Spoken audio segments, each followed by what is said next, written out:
Good evening and welcome to the special live Super Tuesday webcast. I'm Tyler C. Swarta. I'm Terry Gruca. For the next 30 minutes, we'll be going live to our crews all across Central Texas and updating results as they come in. There have been long lines reported at many polling locations today, with many voters waiting in line for hours. Austin Mayor Steve Adler even offered an excuse letter to people stuck in line at Austin City Hall. Turnout in Travis County could run about 20%. Much of that, of course, is driven by the presidential race. And we want to get some of those latest results right here. Texas GOP presidential results. This race already being called for Ted Cruz, taking 40% of the vote tonight so far. Donald Trump, 28%, Marco Rubio, 19%, and John Kasich, 4%. This a little surprising for some people because I think they were thinking that Trump would give him a little bit more of a run here. They seem to be tied going into Super Tuesday. Let's look at the Democratic side now. Hillary Clinton being projected as the winner now, handily 65% over Bernie Sanders, 33%. I don't think that is any surprise at this time of the night. KVUE political reporter Mark Wiggins is with us now with some special analysts for the night to talk about that, whether any of this was a surprise. Mark? Well, that's right, Terry. Tyler, I'm here with Democrat Ed Espinosa from Progress Texas and Republican Ray Sullivan from Sullivan Public Affairs. I mean, let's get right to it. The big race tonight on the Republican ticket. Was Ted Cruz going to win in Texas? Was this going to be his safety net, or was this going to be his Alamo? And it looks like right now that this is going to be a win for him.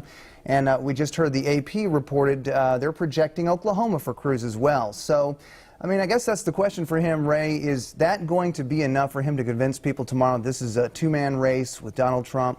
He certainly gets to make that case loud and clear, I think. He will be one of the few Republicans who've won multiple states compared to Trump. I think actually the only one. Rubio, while rhetorically sounds strong tonight, the numbers aren't stacking up in his favor. Cruz is going to walk out of Texas with well over 100 delegates and in pretty strong shape to make a strong case that he is the other than Trump candidate going forward. Mm-hmm. But it wasn't easy for him, right? So Cruz had a barnstorming schedule around the country last weekend that he reduced and spent more time in Texas. He circled the wagons. He knew he had to do some work here, and he did end up pulling out what is, I guess you could say, an impressive win at 40%. But that's still 60% of home state Republicans voting against him. This is a very fractured party right now that's going to have to do a lot of soul searching tomorrow.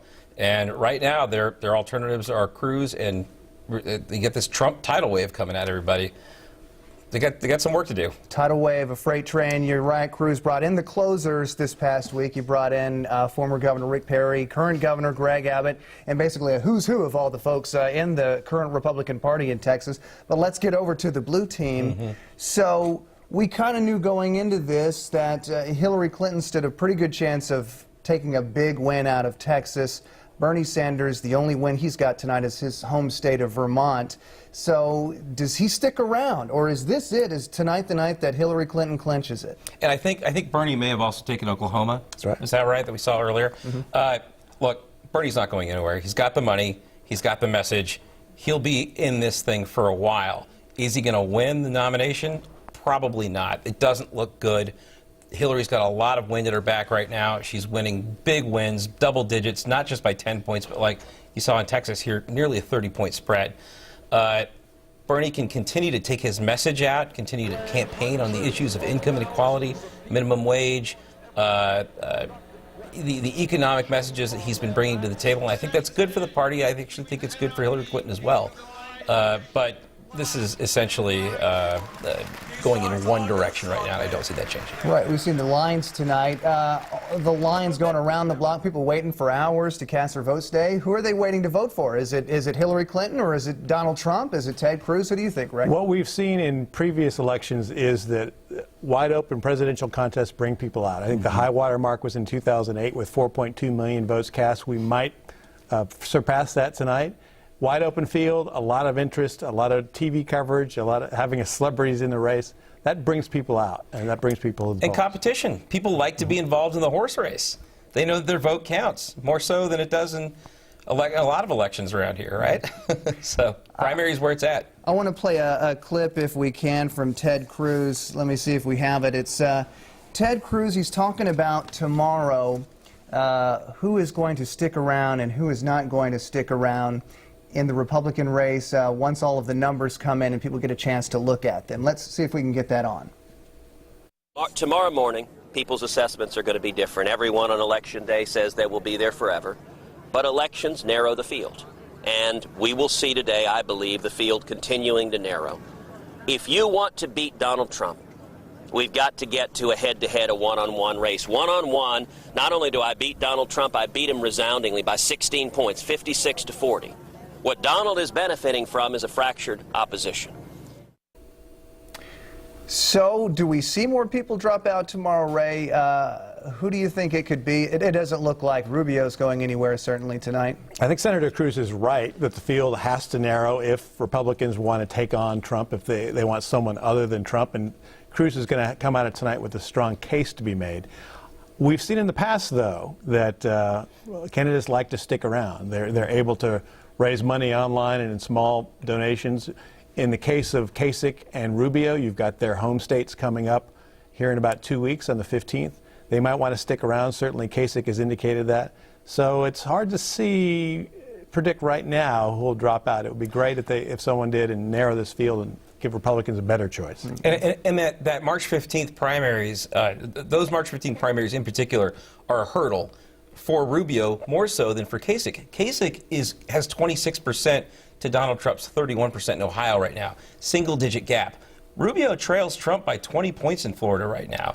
Do you want to finish the race on that kind of a note? So there's going to have to be a lot of movement tomorrow. What you're looking at here with Donald Trump, there were so many candidates in the field. It's like you said, there was no winnowing there.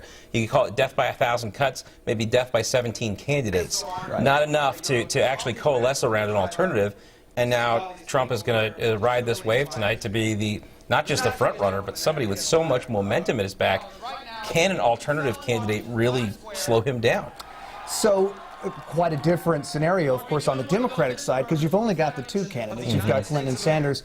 But what's the benefit of Sanders sticking around? Why not just hang it up if there's no viable path forward? There is a key difference in the Democratic nomination process than there is in the Republican process, which is on March 15th, the Republican process becomes winner take all for the delegates.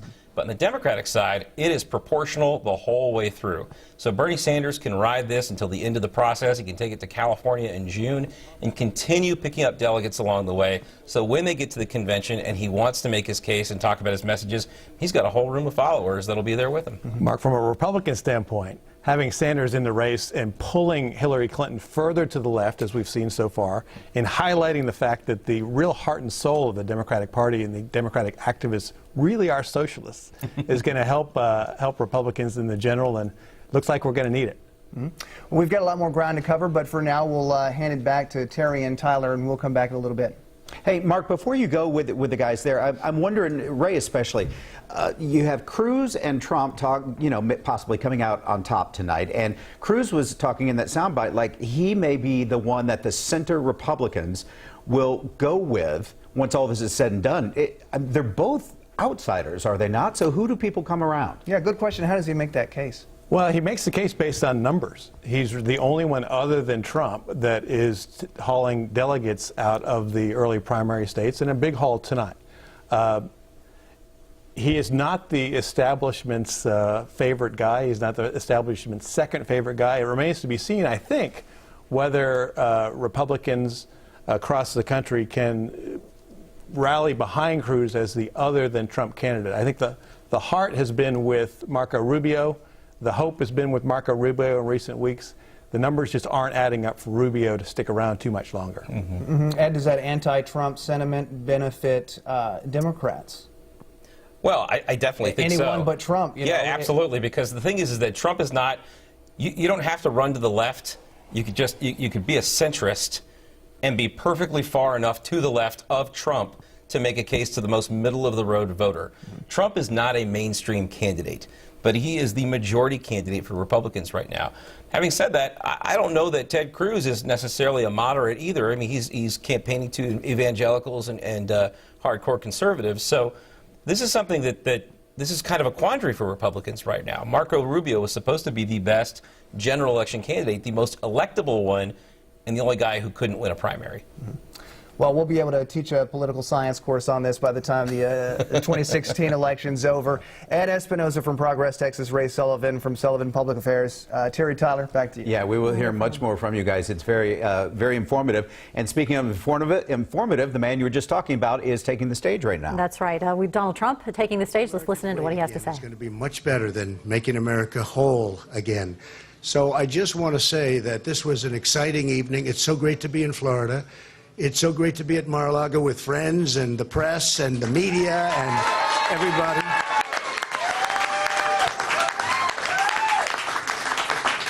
I know it was a very tough night for Marco Rubio. He had a tough night, but he worked hard. He spent a lot of money. He is a lightweight, as I've said many times before. But you know what? We're going to go to Florida. We're going to spend so much time in Florida. We've got about a 20-point lead. I know that a lot of groups, a lot of the special interests, and a lot of the lobbyists and the people that want to have their little senator do exactly as they want, they're going to put $20 or $25 million into it over the next 2 weeks from what just came over the wires. And frankly, I think that's fine. As far as I'm concerned, it's fine. And if he wins, they'll have total control. But he's not going anywhere anyway. But we'll see what happens. But we're going to spend a lot of time in Florida. The Virginia win was just a great win because it's a place that is just spectacular and a place that we have big investments in, as we have in Florida. Remember, we have thousands of employees in Florida, all along Miami, Doral and Mar-a-Lago and so many other places. And it's been an amazing place to invest. It's been amazing. So far tonight, Trump taking Alabama, Georgia, Massachusetts, Tennessee, and Virginia, and Ted Cruz taking Oklahoma and Texas on the Republican side. We will have much more from this presidential race. Coming up in just a minute, we want to focus for a second on what's happening locally. One of the bigger races is out in Williamson County, and that is the district attorney race there. There are two Republican candidates, Jana Duty, who is currently the DA in Williamson County, and Sean Dick, who is a defense attorney. This has been a hard-fought battle here between these two, and right now Sean Dick taking 58% of the vote. KVU's Christy Millward is with the Dick campaign in Williamson County. Christy, what's it like out there tonight? Well, Terry and Tyler, we're live here at the watch party, and you can see it is a packed house. There are lots of supporters.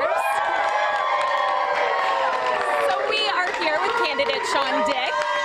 Sean, tell me what it's like seeing these numbers coming in with you obviously winning. Well, it's very rewarding. We have obviously a lot of family, friends, supporters. Everybody here worked so hard for 6 months, and it's just rewarding to see those efforts paying off. Yeah, I know one of the big things you've been talking about is change to the office. What do you want to change? Well, I think first we're going to change the structure of the office. We're going to retain and hire the best possible staff and attorneys we can find.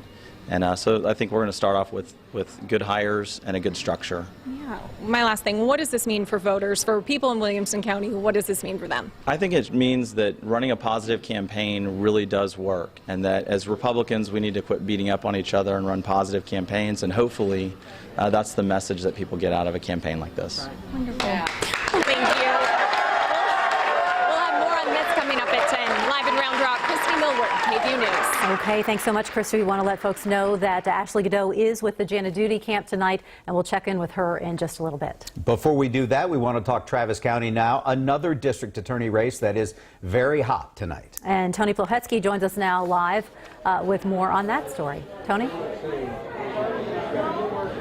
Hey Tyler, Terry, we are down at Threadgills in South Austin, and I want to show you this packed room here. This is Margaret Moore's watch party here at Threadgills, and there are dozens of people here tonight cheering her on. We have seen a lot of well-known people in Austin's legal and criminal justice community. Former Austin Mayor Bruce Todd has been here.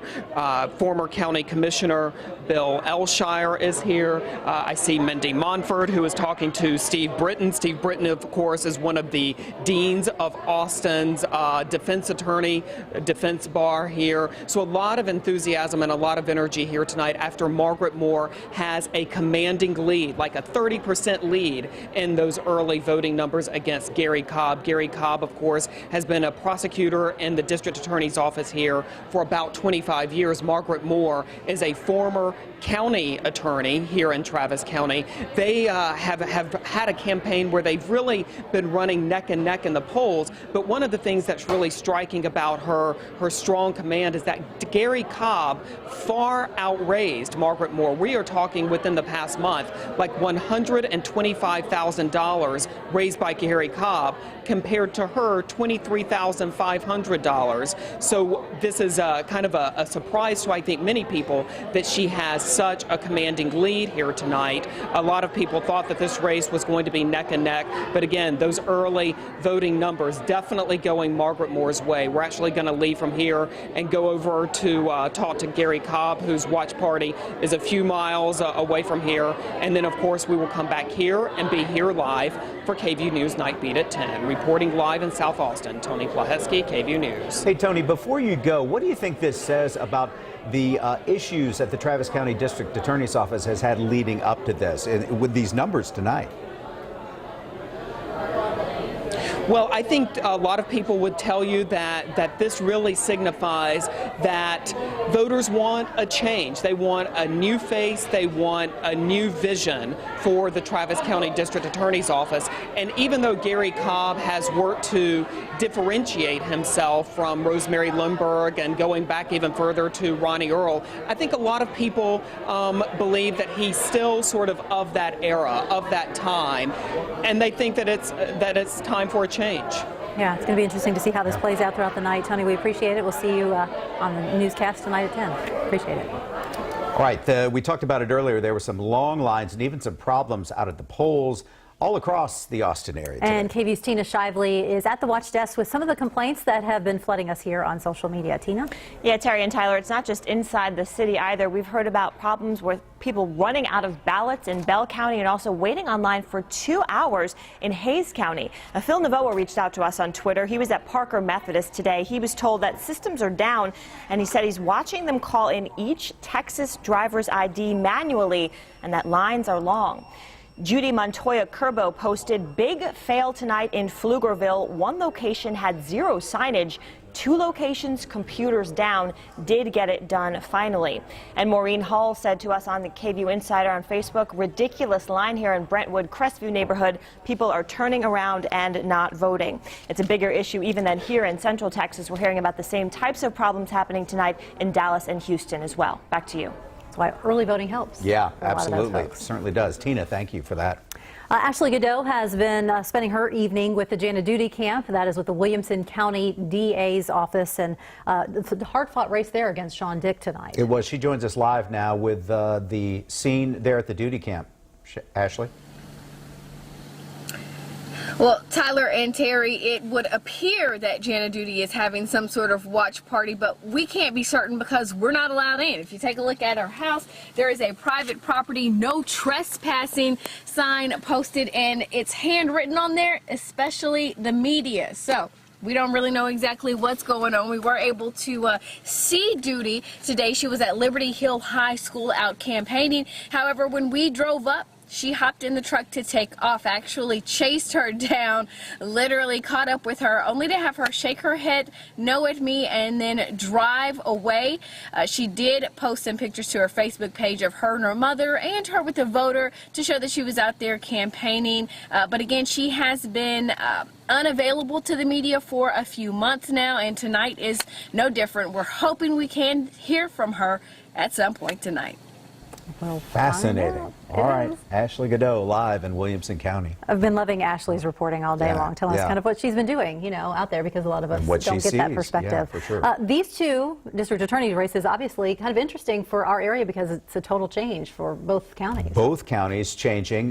Take a look at these numbers one more time. That's the Williamson County race, 58%.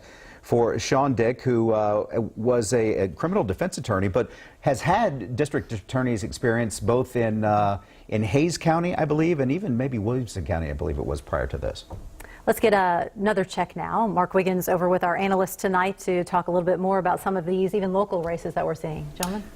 Well, presidential candidates have been doing everything they can to get in front of a camera. I believe the Cruz campaign did, what was it, 4 or 5 gaggles in the last 24 hours. That is a lot. But I think the big question, on Rubio's supporters' minds, at least today, is what is his path after this? He came out, made a speech, sounding very confident. that's what you have to do today. You have to look confident. But does he still have a path, Ray? It is hard to see, given the numbers. He's going to have potentially funds if he can convince donors to get behind him and to keep him in the mix. He's going to have some conservative megaphones from editorial pages and conservative publications and conservative media types, primarily in D.C. and New York. But that hasn't worked out so well for him to date.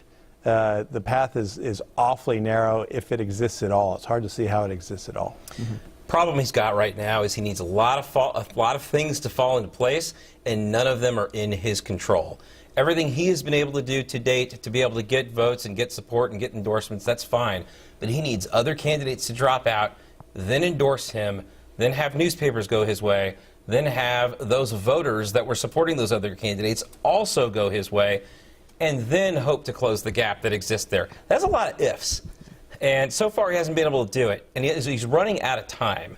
So it might be too little too late, but it's definitely cause for concern for Rubio. I think one of the big hypotheses when Jeb Bush got out of the race was that his supporters, both the staff and the financial supporters, were going to go over to the Rubio team.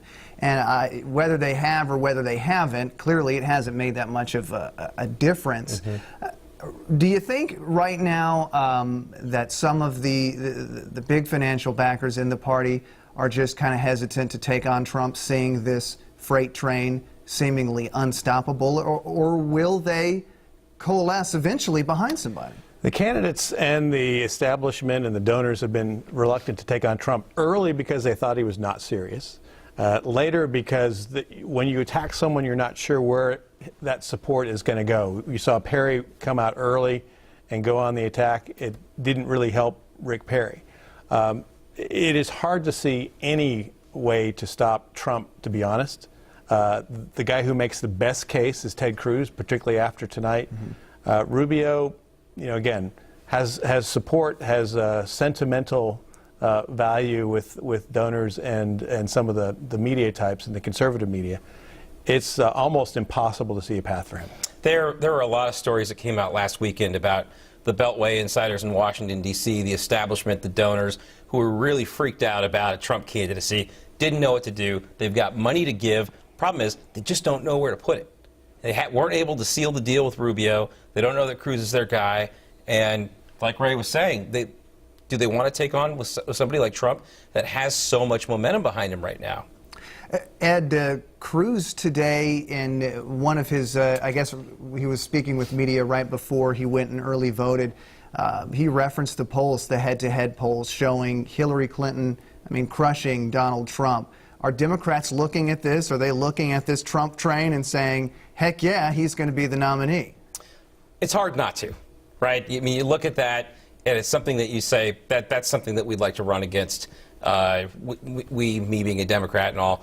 But at the same time, you want what's good for the country because you think to yourself, you could lose, and you want the alternative to be something that's good. It's not necessarily Trump right now. But I'll tell you what, I just don't see Trump's path to victory if he does get the nomination. I don't really see it for a lot of those guys, but for Trump, I really don't see it. I don't see how he puts together the coalition in the swing states to pull it off. A general election audience, much different than a primary audience. And he can change his tone, but he can't change the record. And that stuff's going to come back in a couple months. Ray, it was fantastic today. Very, very unusual what you saw from the congressional leaders. You had the Speaker of the House and you had the Senate Majority Leader that both came out and essentially gave a rebuke to Trump, talking about his failure to initially condemn David Duke. Mm-hmm. It's really unusual. But you have to give him credit where credit is due. The wins that he's been able to put together, the votes that he has been able to put together, do you think that if he does become the nominee, is the party going to get behind him? It's funny even to be having this conversation to some extent. If this were any other candidate, if this were Jeb Bush, for example, who did well in Iowa, won New Hampshire, South Carolina, Nevada, and almost ran the tables in Super Tuesday, we wouldn't be having this conversation about whether someone was going to be a nominee or not. It would be a lock. Trump does create a lot of discomfort with conservative Republicans, with rank-and-file Republicans, with folks like me who have always been Republican. He is not, by the way. It does seem like, though, it's too late, given his strength, given the numbers that he's racked up. I'm not, however, convinced. I think Hillary is a weak candidate. I think you saw that to some extent with Sanders being able to cut into her early on. Trump has proven to be able to change the rules when it comes to voter turnout and to the type of folks that he attracts. He may be able to cut into that traditionally Democratic base, younger voters, blue-collar voters, new voters, and make this really interesting in the fall. Yeah, we've heard about that happening. Yeah, but I'm not convinced that he can actually put together the coalition, but he and Bernie Sanders, to a lesser extent, definitely write their own rules.